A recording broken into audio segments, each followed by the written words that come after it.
hay una persona sola con un iPhone que puede transmitirte un conocimiento, pero no va a agregar una capa de branding, no va a poder unir esfuerzos, generar según qué experiencias, viajar o trasladarse a según qué sitios, montar según qué.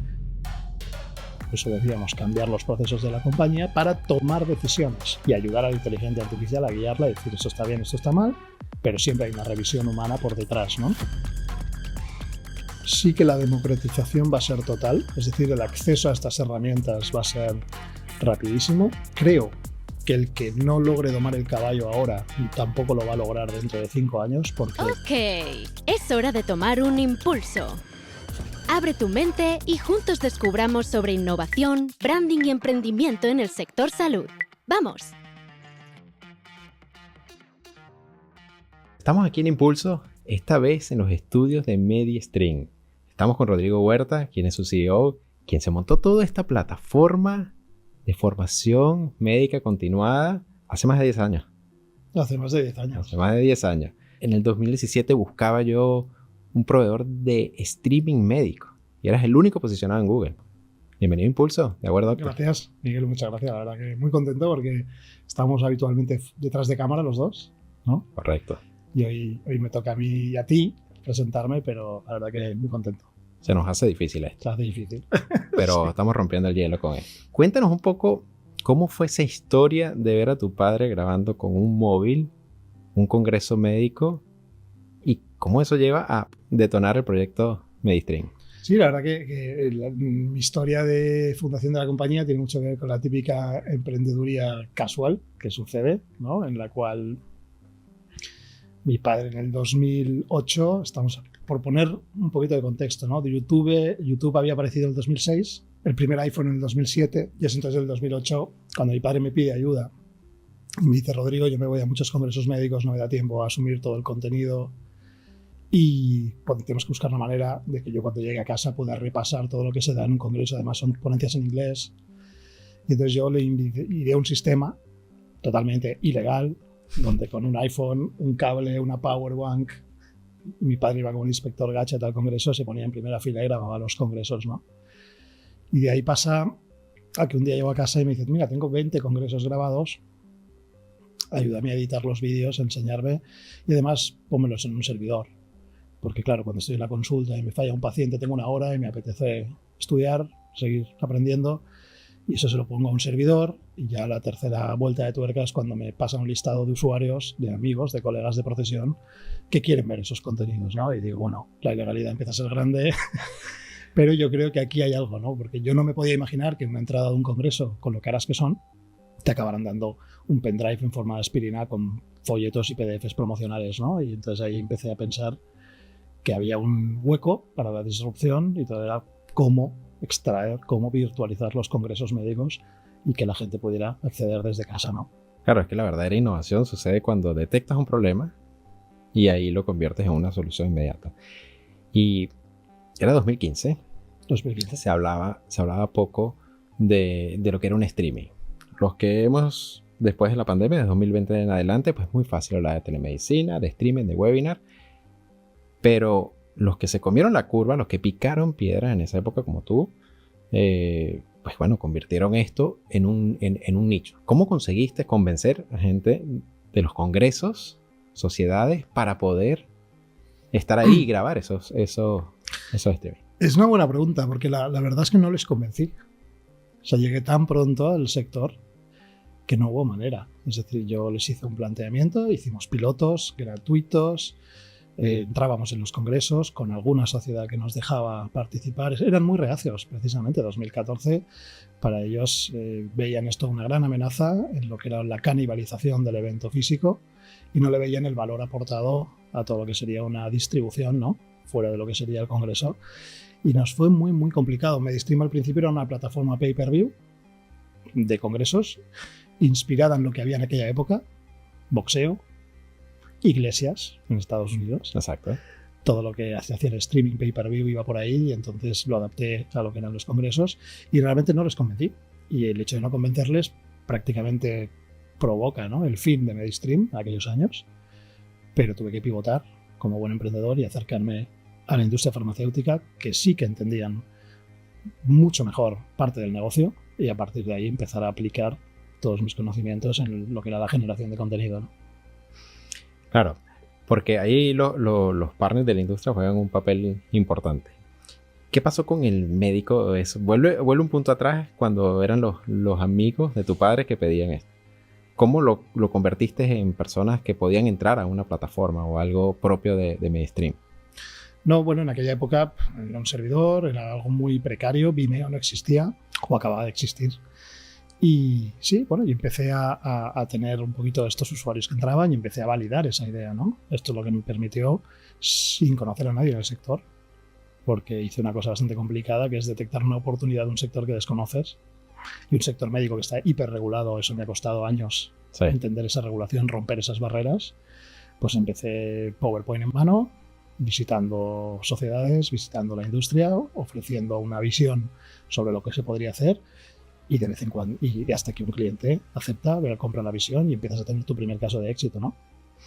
Aquí te voy a hacer que hagas un poco un paso atrás y veas algún caso que te haya impactado durante todos los eventos que has montado, que tienes mucho recorrido, más de 15 congresos anuales que todo el tiempo estás montando. Entonces, dinos un caso, algo específico que te pasó cuando estás arrancando con la plataforma. Pues precisamente en ese pivot, cuando ya me tuve que salir de lo que eran los congresos porque las sociedades no me abrían las puertas, recibí una llamada de un cliente que precisamente me había buscado, pues como tú, ¿no? en streaming de cirugías, en este caso.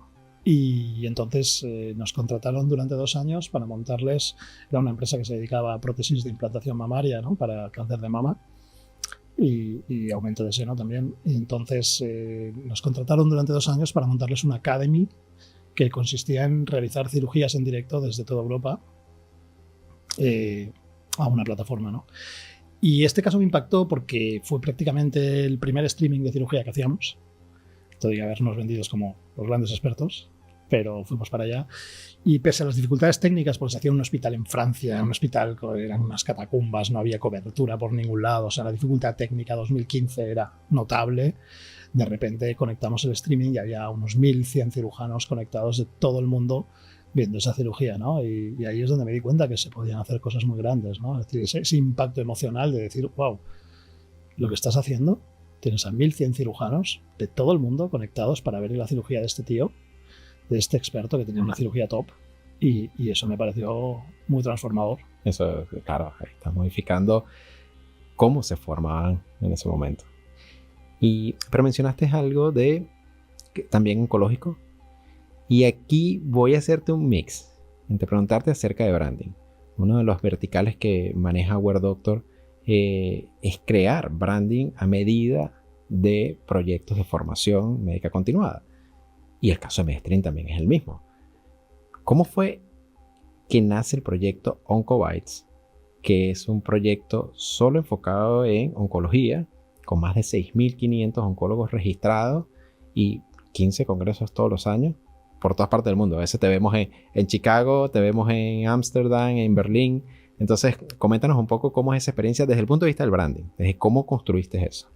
Sí, bueno, tengo que conectarla con experiencia personal también. En la época en la que yo estaba montando Medistream, unos años antes, yo fui paciente oncológico. Al ser paciente oncológico estuve en un estudio aquí en el Clinic. Eran cuando empezaban con el Rituximab junto con el R-CHOP y demás, eran en los árboles de la inmunoncología en este caso, y yo vi una gran dificultad por parte, en este caso, por ejemplo, de mi padre, de entender que estas nuevas terapias, que estaba sucediendo, ¿no? Todo en inglés, todo disgregado, la información dispersada, entonces era muy difícil entender dónde estaba la innovación, ¿no? Entonces, volviendo al branding, entre esto y la espinita que se me quedó al tener que pivotar mi plataforma de congresos y acercarme a hacer otro tipo de servicios, al cabo de los años me di cuenta que teníamos todas las piezas del puzzle. Teníamos gran cantidad de bases de datos, porque había pasado una pandemia en la que habíamos hecho un montón de webinars y teníamos una gran cantidad de bases de datos, en este caso de oncología. Teníamos una madurez con nuestros posibles sponsors, es decir, gente cercana a la que ya puedes llamar y ofrecerle una solución. Teníamos una gran relación con Key Opinion Leaders que nos habíamos dedicado a entrevistarles durante mucho tiempo. Teníamos equipo médico, teníamos un plató Y entonces unimos todas las piezas, formamos una marca propia, un canal propio, y transformamos, al menos en la parte de oncología, una agencia en un canal. Y esto lo cambia todo. Porque en el momento que eres un canal y en el momento que eres responsable o propietario de una audiencia, en este caso de más de 6.500 oncólogos de habla hispana por todo el mundo, tu poder de impacto se multiplica. Y ahí es donde empieza Oncobytes. Y ahora vamos a hacer 3 años y la verdad que es que va muy bien. Qué bueno. Qué bueno porque ahí hablaste como si fuese un embudo gigante.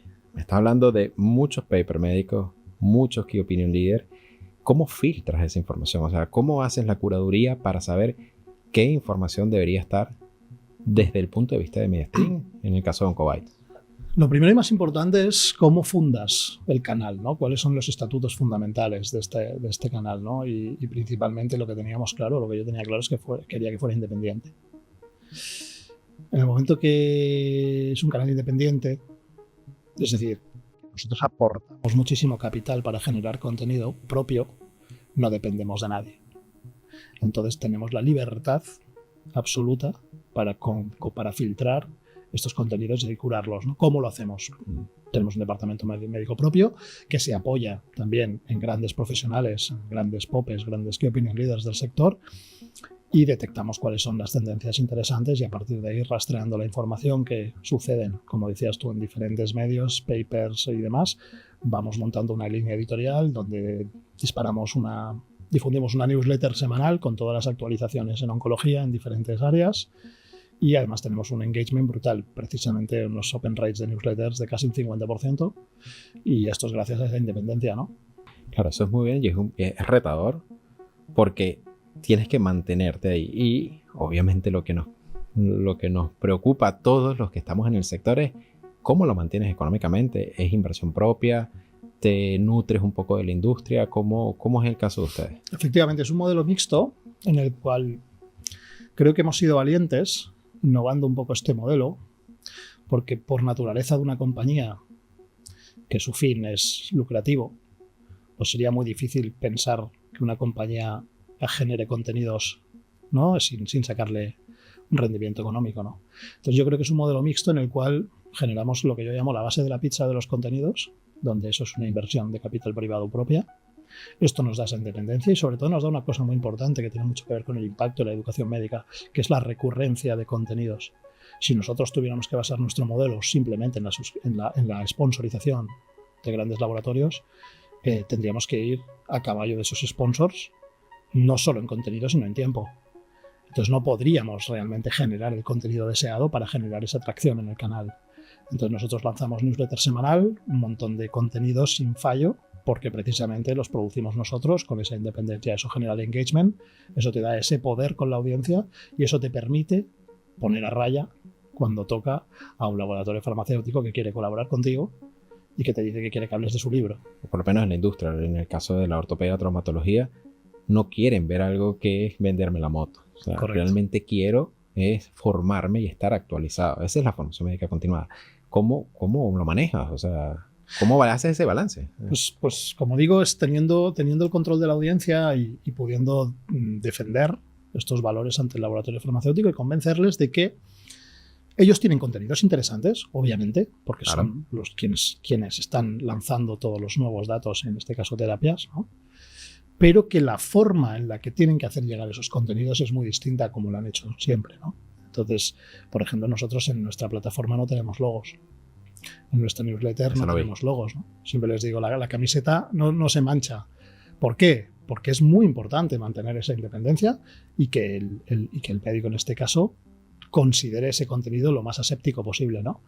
Entonces, lo que hacemos es coproducir contenidos con ellos.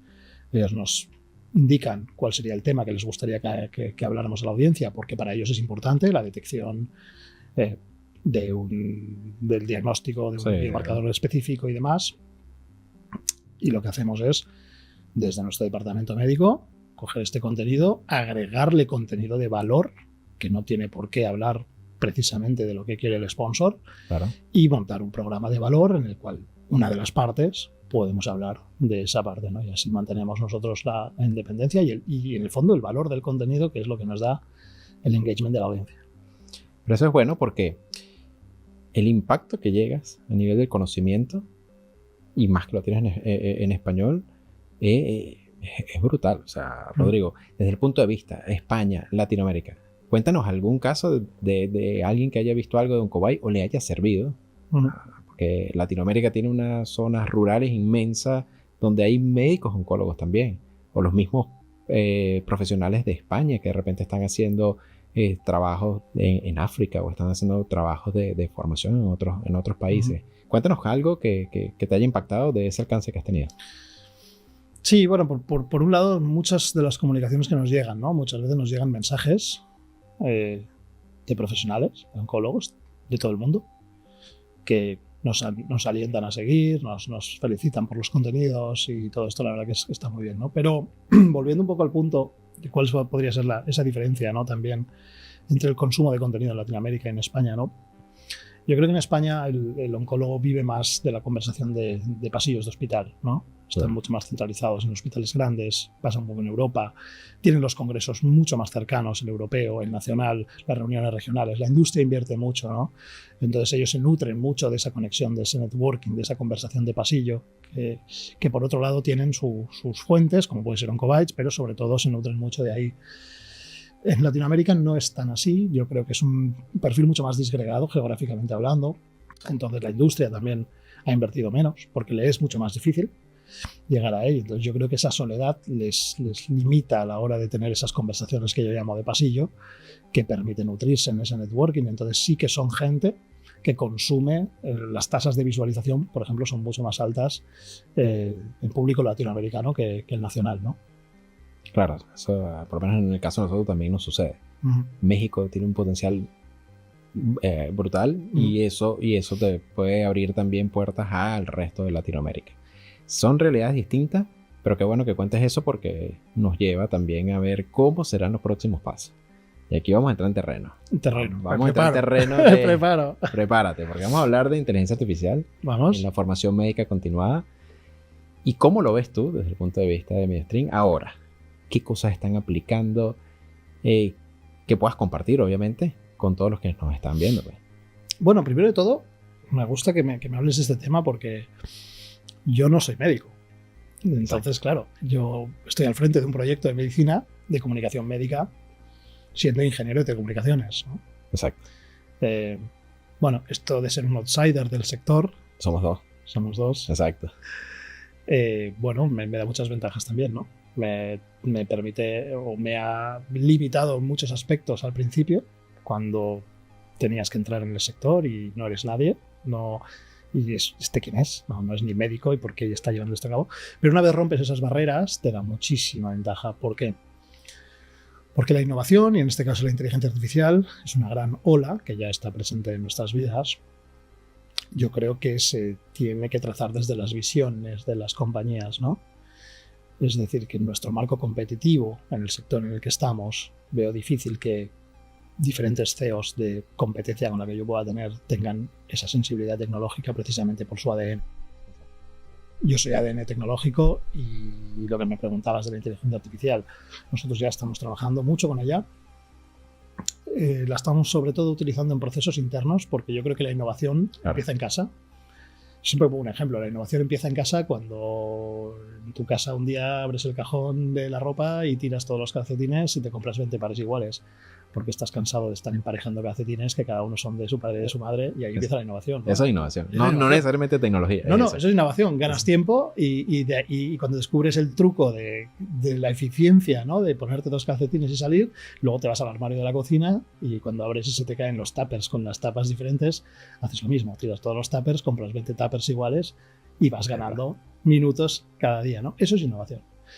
Y esto es lo que la inteligencia artificial a través de las automatizaciones, ¿no?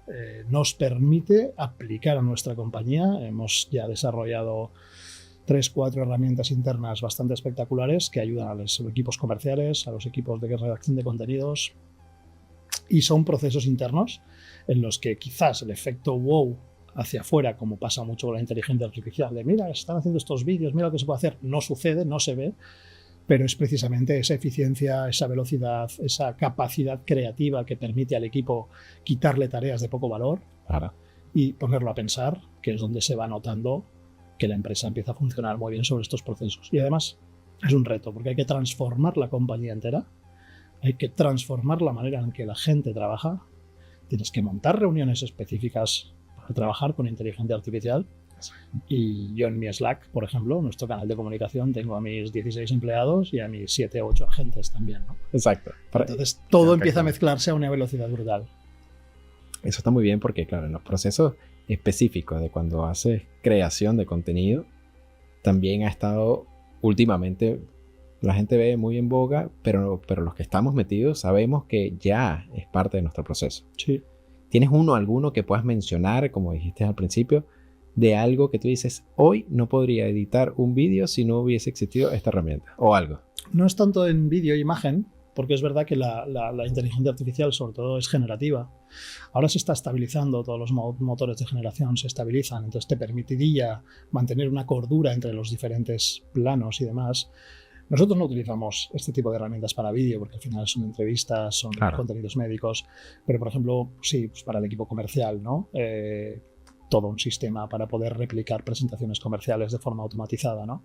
Y evidentemente creo que el gran uso de la inteligencia artificial es unirla con el uso humano. Exacto. Es decir, a veces la gente se cree que es que le das a un botón y el mail se manda solo. No, le das a un botón, suceden ciertas cosas, luego tienes al humano que tiene que aprender a trabajar, por eso decíamos, cambiar los procesos de la compañía para tomar decisiones y ayudar a la inteligencia artificial a guiarla y decir esto está bien, esto está mal, pero siempre hay una revisión humana por detrás, ¿no? Claro, yo creo que ahí, obviamente, nosotros lo denominamos también inteligencia humana, porque es que realmente todo lo tenemos que hacer todavía nosotros.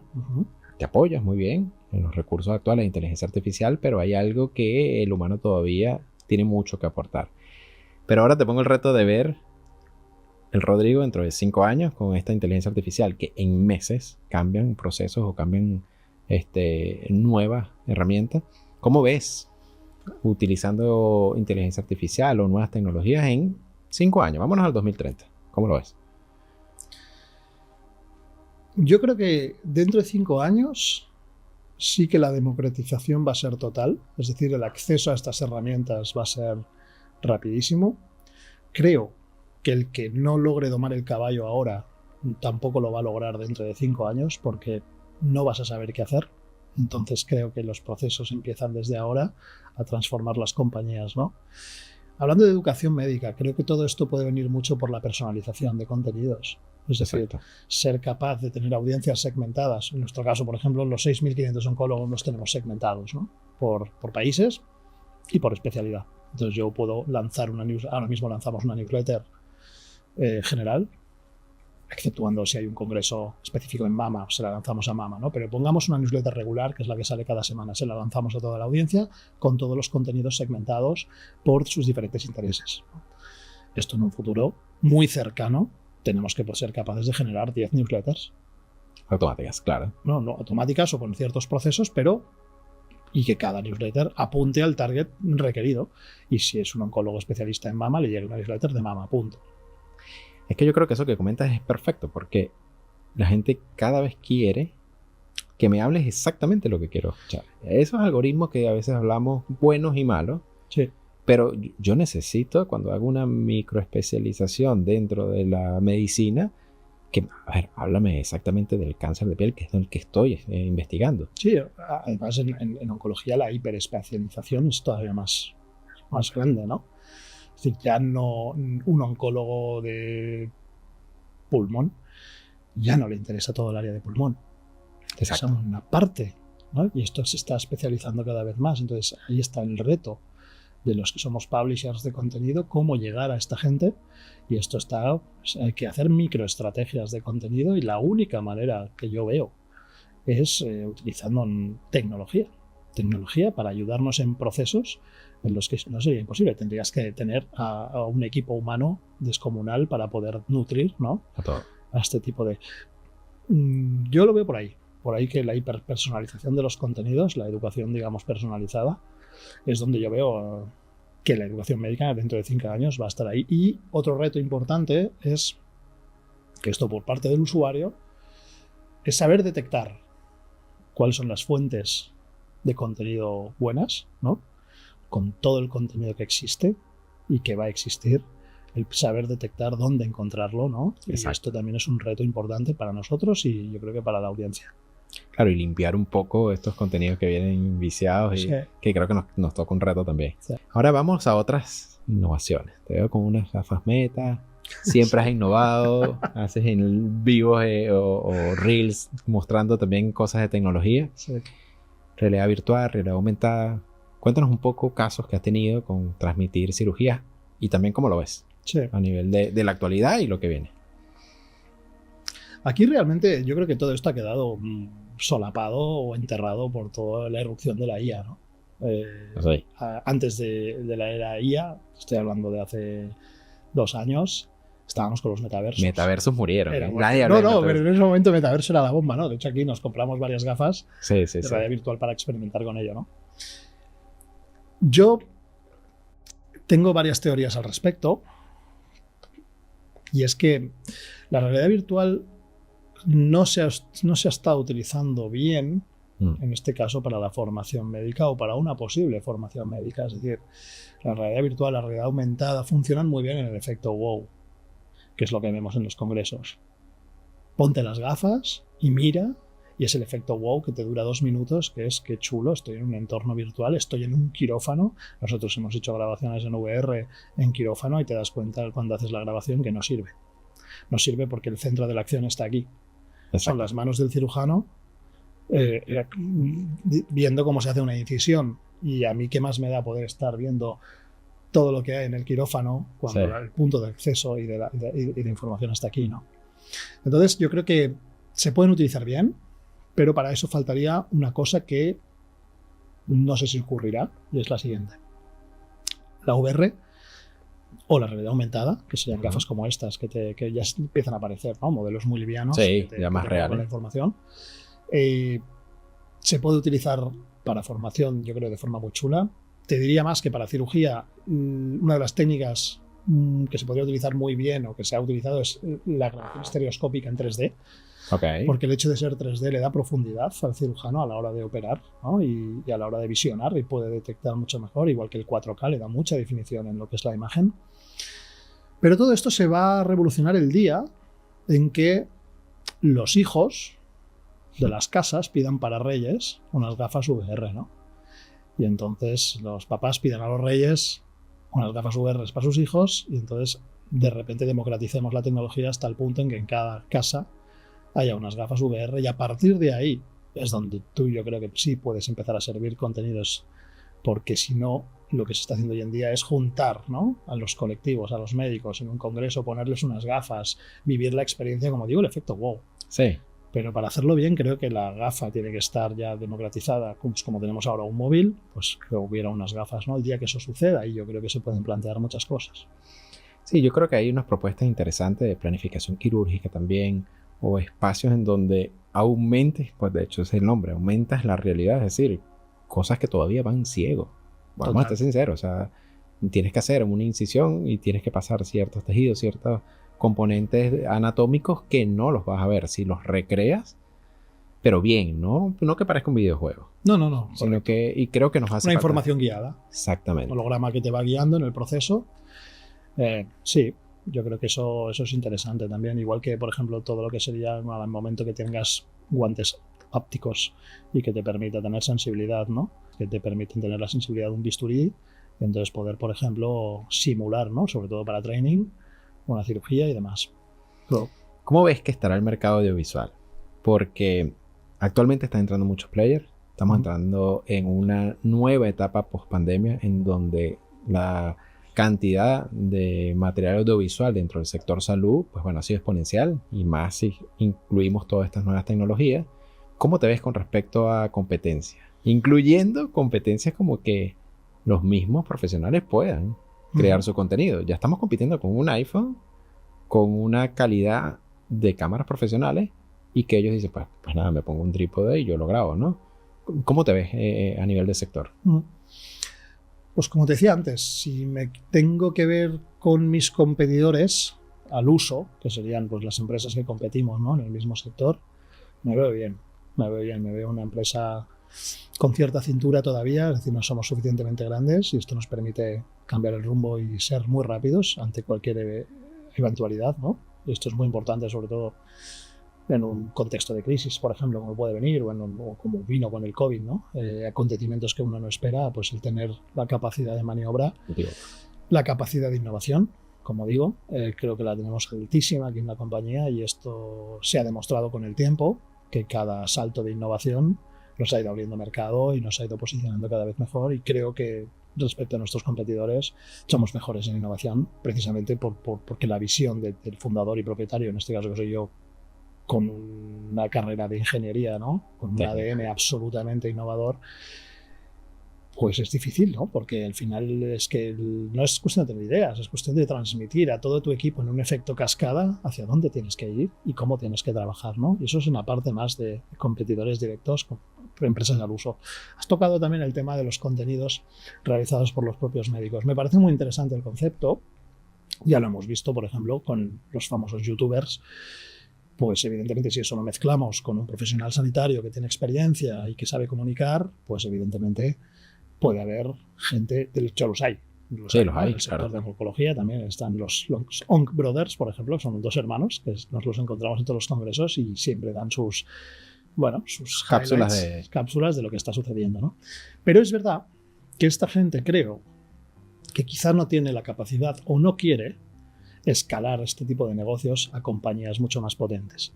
Porque al final, si tú tienes un canal, que tienes una audiencia y que te ganas bien la vida, ¿para qué te vas a liar a contratar a 16 personas como tenemos aquí, ¿no?, para escalar esto? Entonces esto lo que va a permitir es que hay proyectos que por naturaleza necesitas tener un equipo.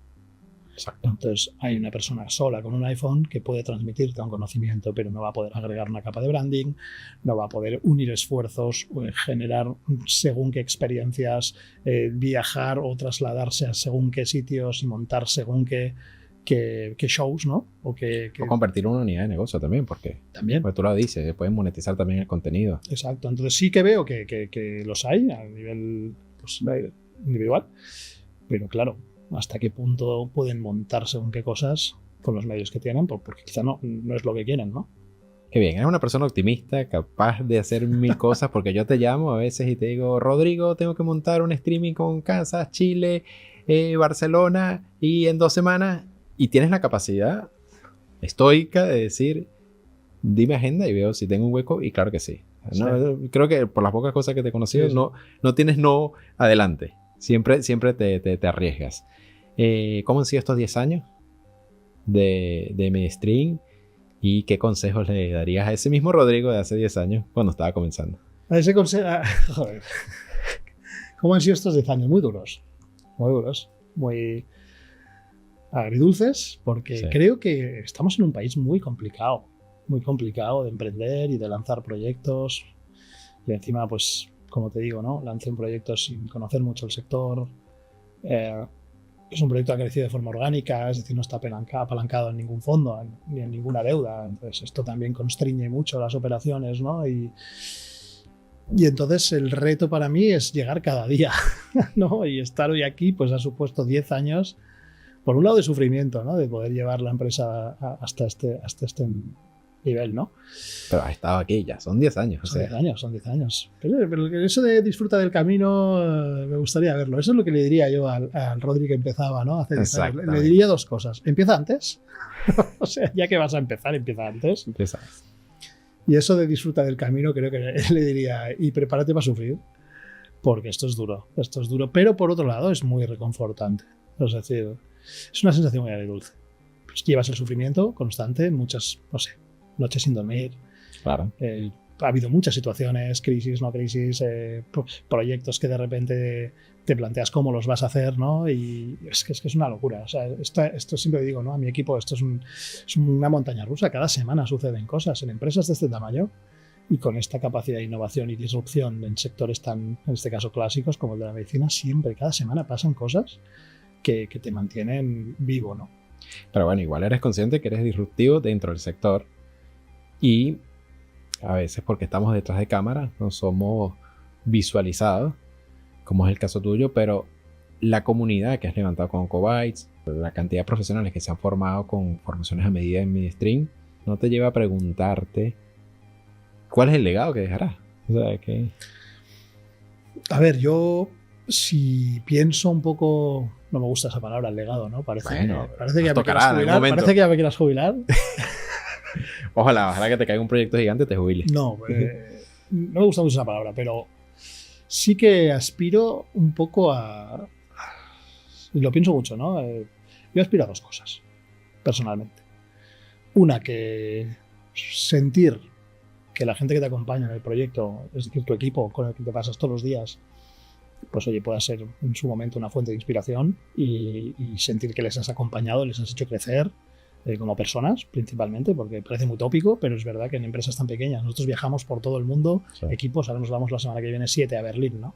Compartiendo Airbnb, es decir, tenemos una relación muy fraternal entre los propios gente del equipo, entonces es gente humanamente muy compatible, entonces ver que les haces crecer, ves que les puedes posicionar, ver que crecen contigo y que tú creces con ellos, para mí esto es una cosa que es muy satisfactoria y esto es lo que yo espero que dejar como legado a toda esta gente que ha trabajado conmigo, ¿no? Y que si algún día esto ha pasado, ¿no? Gente que se va de la compañía y te llama un día y te dice, hostia, te echo de menos cómo trabajáis allí, porque tenemos cosas, creo yo, que hemos conseguido muy chulas.